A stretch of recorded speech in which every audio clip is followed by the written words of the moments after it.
Boker Tov, que ces paroles de Torah soient dédiées à la mémoire de mon cher oncle Gabriel Gilbert Ben Rivka, qui nous a quittés hier. Que son âme repose en paix. Et pour la réussite et la guérison rapide de mon cher Raphaël Nissim Ben Kamil, Rivka Bat Menana, Elia Hananel Ben Ruth Mesodi, Michal Bat Yehudit et Max Nissim Ben Rivka qui doit se faire opérer aujourd'hui, que Kadosh Baruch Hu lui donne une réfoua chez les mains. Nous allons arriver, on a 2 jours pour Rosh Hashanah, 2 jours pour arriver au grand moment, être devant Hashem Yitbarach. Ce Rosh Hashanah, nous tous déjà on a le programme dans la tête. Sur quoi il faut prier? Est-ce qu'il faut prier qu'on n'ait plus de Corona l'année prochaine? Évidemment, tout celui qui travaille, qui a du business, demander à Hashem, pleurer, prier, que Kadosh Baruch Hu lui accorde une parnassa, une bonne santé. Mais la grande idée de Rosh Hashanah, si on regarde, c'est de nommer Akadosh Baruch Hu roi. Il faut savoir que ce jour terrible de Rosh Hashanah, ce n'est pas que nous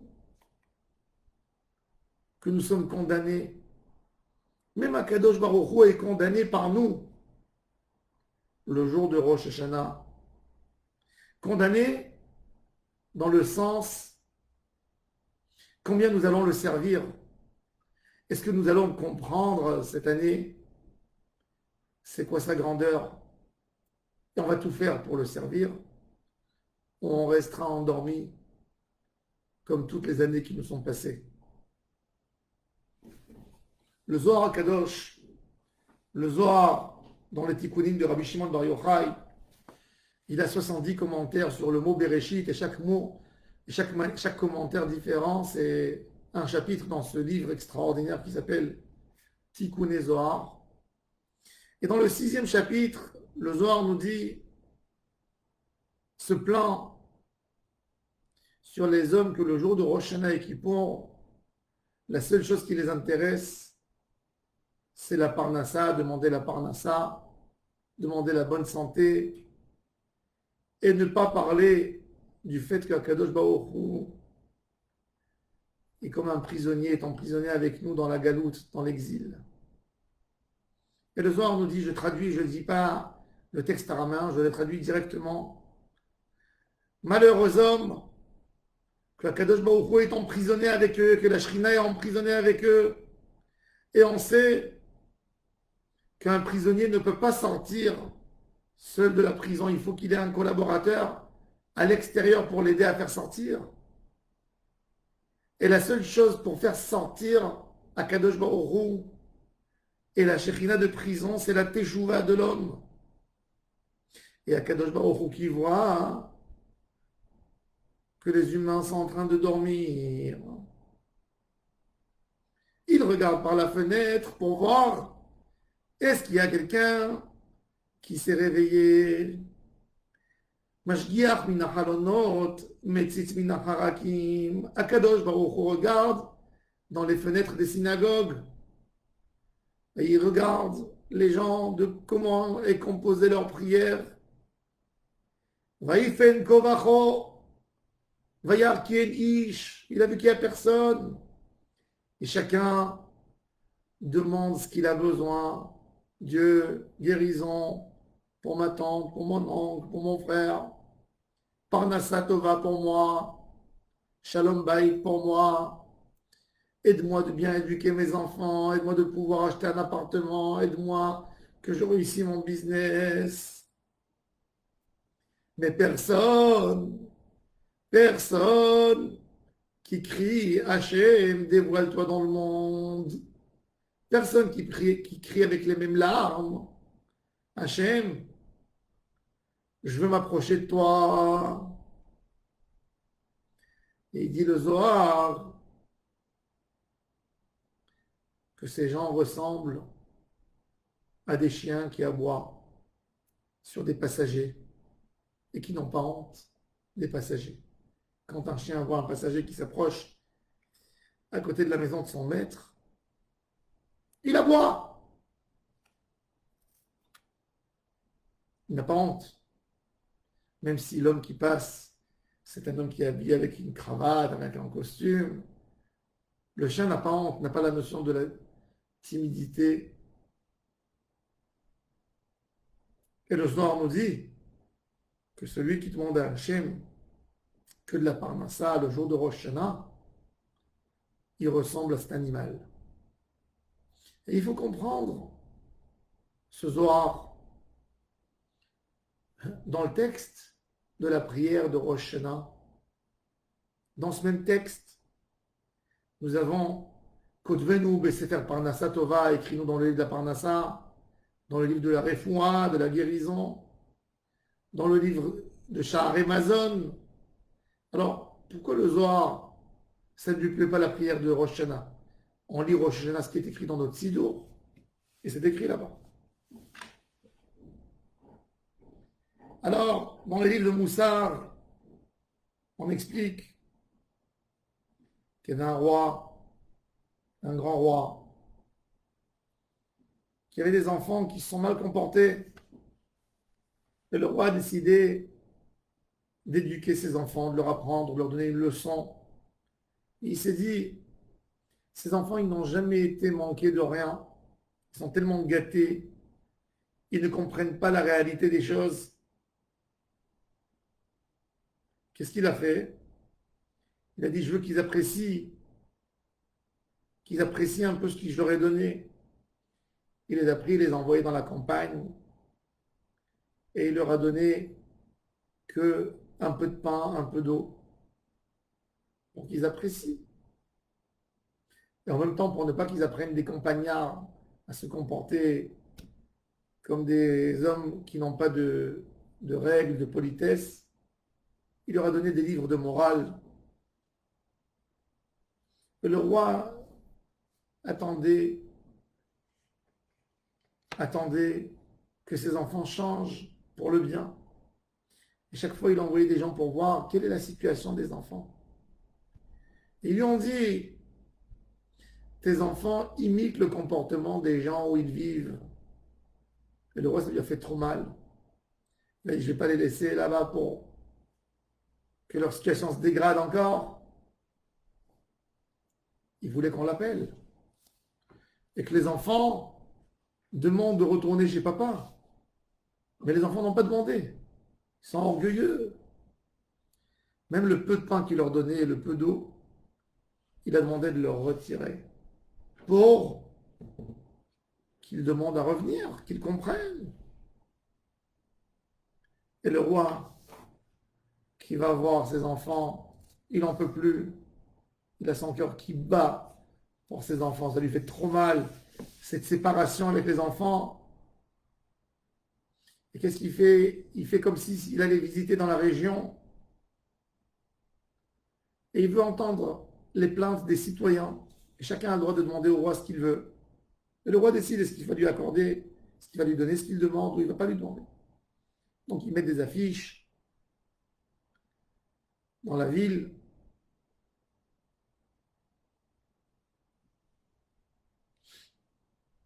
Et il attend ses enfants et puis il voit que ses enfants se mettent dans la queue. Et quand les enfants arrivent devant le roi, devant leur père, ils pleurent et ils disent, Majesté, on avait un peu de pain, un peu d'eau, on nous les a enlevés. On n'a pas envie de mourir de famine. Redonne-nous de l'eau et du pain. Et le roi qui attrape sa tête et qui pleure, mes enfants, mais vous êtes arrivés où? Qu'est-ce que j'attendais? J'attendais un mot. Pardon papa, ramène-nous chez toi.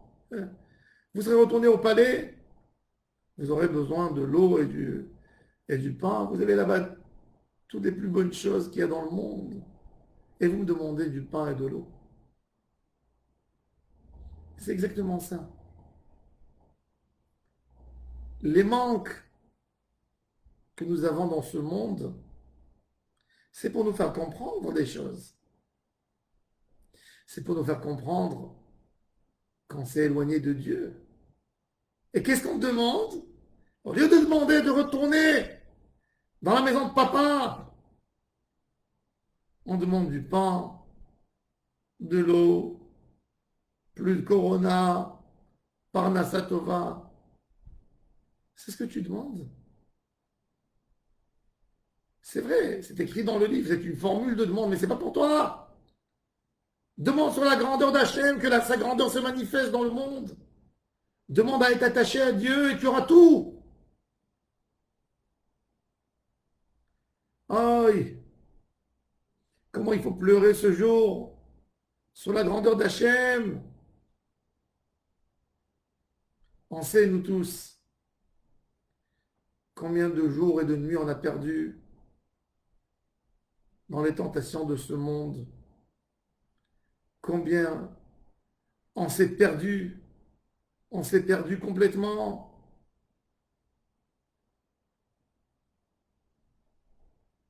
On a besoin de crier, Dieu, on veut que tu te dévoiles, on veut que ce Chilul Hashem s'arrête. Et pourquoi le Zohar, il a comparé ces gens à des chiens?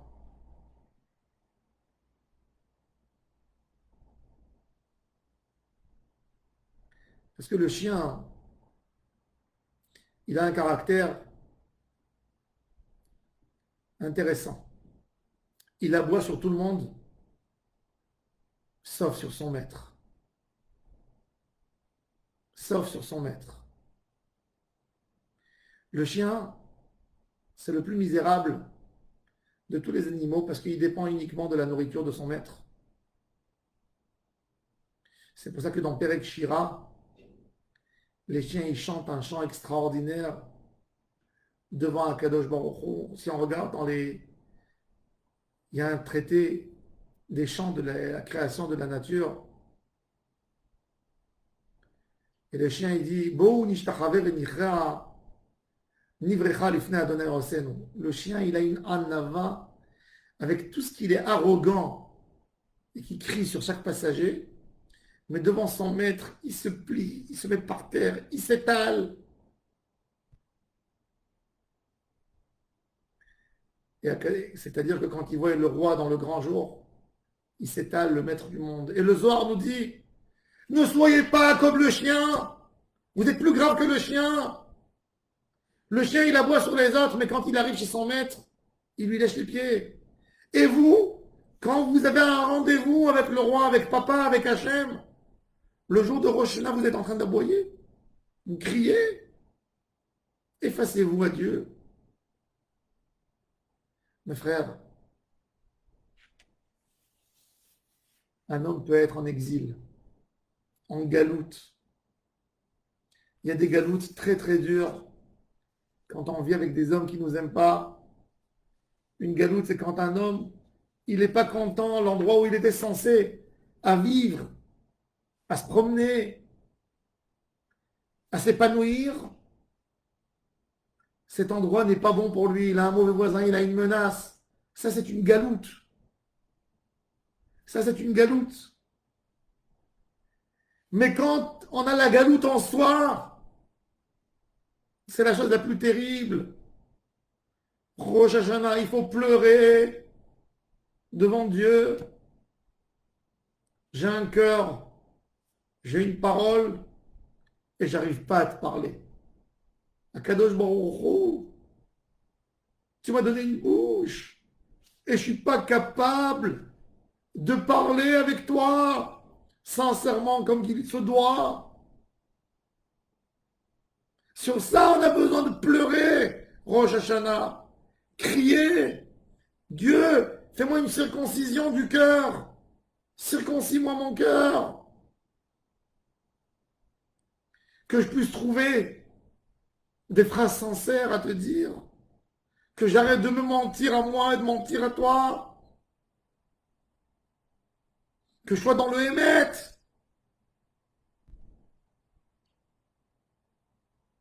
Et là, quand on a compris ça, on a compris ce qu'il faut dire, ce qu'il faut parler, arrêter de vivre dans le monde du mensonge, le monde où on se ment, où on se raconte des histoires, qu'on veut bien croire, être dans un émet absolu d'Hachem, trouver les bonnes phrases, que Dieu nous aide, que Dieu nous aide, qu'on ait une Géoula Shlema, une vraie Géoula, une Géoula de notre Neshama, Amen, Amen.